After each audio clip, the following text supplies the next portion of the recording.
নমস্কাৰ সকলোকে আকৌ এবাৰ নতুন এটা ভিডিঅ'লৈ স্বাগতম জনাইছোঁ। আমি আলোচনা কৰি আছিলোঁ কালচাৰ অফ আছামৰ মোষ্ট ইম্পৰ্টেণ্ট কিছুমান MCQs যোনবোৰ ADRE 2.0 লগতে সকলো পৰীক্ষাৰ বাবে ইম্পৰ্টেণ্ট হয়।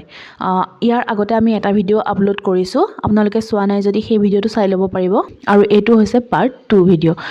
আমি পাৰ্ট 2ৰ যোনখিনি প্ৰশ্ন আজি লৈ আহিছোঁ সেইখিনি আলোচনা কৰোঁ ব'লক।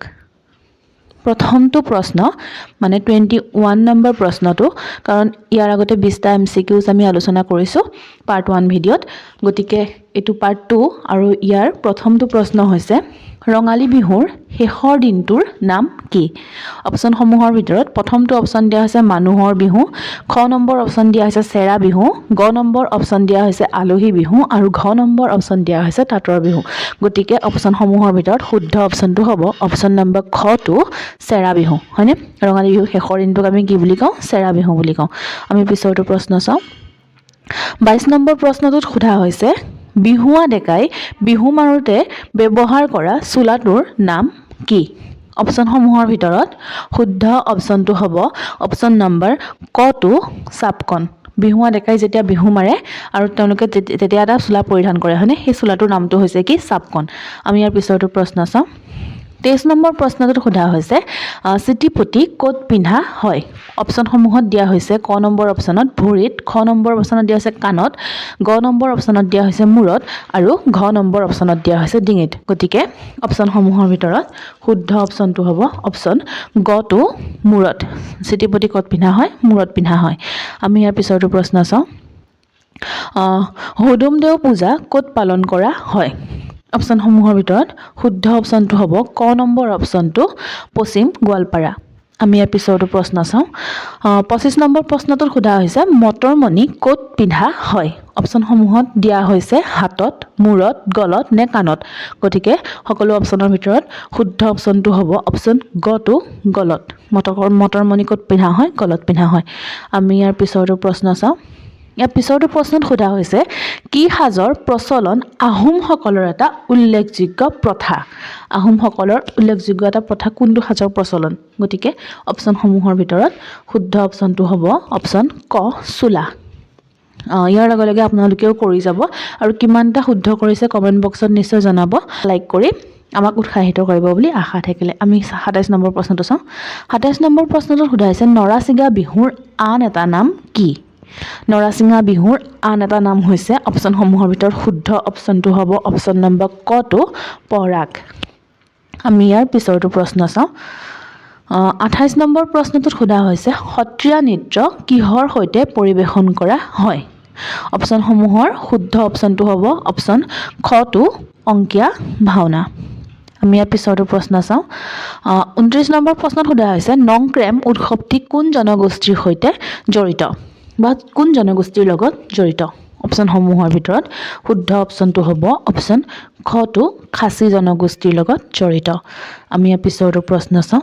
30 নম্বৰ প্ৰশ্নটোত সোধা হৈছে পচতি কিহৰ লগত জড়িত উৎসৱ? পচতি হৈছে অপশ্যনসমূহৰ ভিতৰত শুদ্ধ অপশ্যনটো হ'ব অপশ্যন নম্বৰ গটো জীৱন বৃত্তৰ লগত জড়িত। আমি 31 নম্বৰ প্ৰশ্নটো চাওঁ। 31 নম্বৰ প্ৰশ্নত সোধা হৈছে অসমত কিমান শ্ৰেণীৰ পুতলা নাচৰ প্ৰচলন আছে?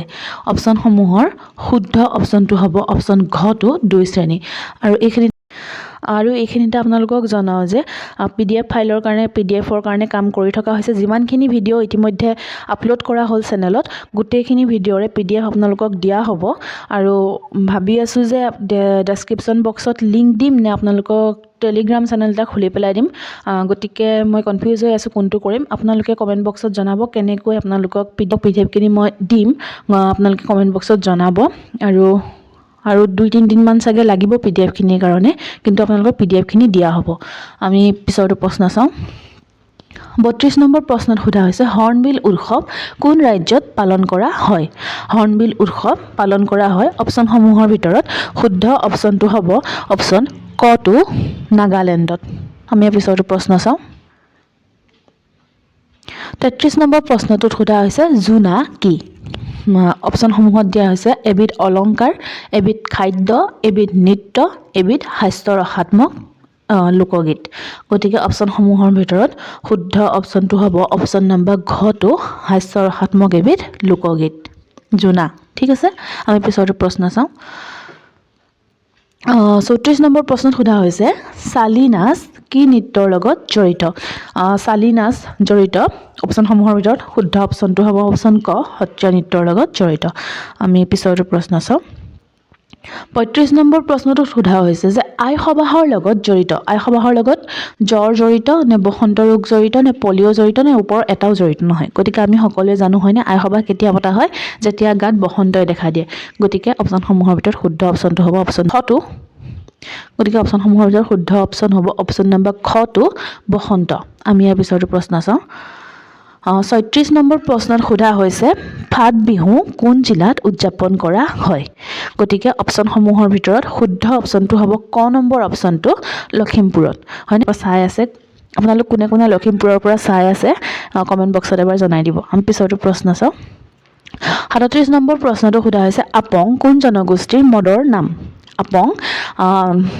হৈছে যে অপশ্যনসমূহৰ ভিতৰত শুদ্ধ অপশ্যনটো হ'ব অপশ্যন গটো ৰাভা জনগোষ্ঠীৰ মদৰ নাম আমি পিছৰটো প্ৰশ্ন চাওঁ খেৰাই উৎসৱ কোন জনগোষ্ঠীৰ লগত জড়িত গতিকে অপশ্যনসমূহৰ ভিতৰত শুদ্ধ অপশ্যনটো হ'ব অপশ্যন গটো বড়ো জনগোষ্ঠীৰ লগত জড়িত আমি পিছৰটো প্ৰশ্ন চাওঁ 39 নম্বৰ প্ৰশ্নত সোধা হৈছে পাইচাংকেন কি উৎসৱ পাইচাংকেন উৎসৱৰ লগত জড়িত কোনটো হয় সুধিছে যে প্ৰথমটোত দিছে মৃতকৰ অনুষ্ঠান খ নম্বৰত দিছে বিবাহ উৎসৱ গ নম্বৰত দিছে জন্ম উৎসৱ আৰু ঘ নম্বৰত দিয়া হৈছে বসন্ত উৎসৱ গতিকে অপশ্যনসমূহৰ ভিতৰত শুদ্ধ অপশ্যনটো হ'ব ঘটো বসন্ত উৎসৱ আমি ইয়াৰ পিছৰটো প্ৰশ্ন চাওঁ 40 নম্বৰ প্ৰশ্নটোত সোধা হৈছে বাছ পূজা কোন জনগোষ্ঠীৰ লোকানুষ্ঠান অপশ্যনসমূহত দিয়া হৈছে ৰাভা জনগোষ্ঠী হাজং জনগোষ্ঠী গাৰো জনগোষ্ঠী আৰু কাৰ্বি জনগোষ্ঠী গতিকে অপশ্যনসমূহৰ ভিতৰত শুদ্ধ অপশ্যনটো হ'ব অপশ্যন খটো হাজং জনগোষ্ঠী আৰু আজি শেষৰটো প্ৰশ্ন আমি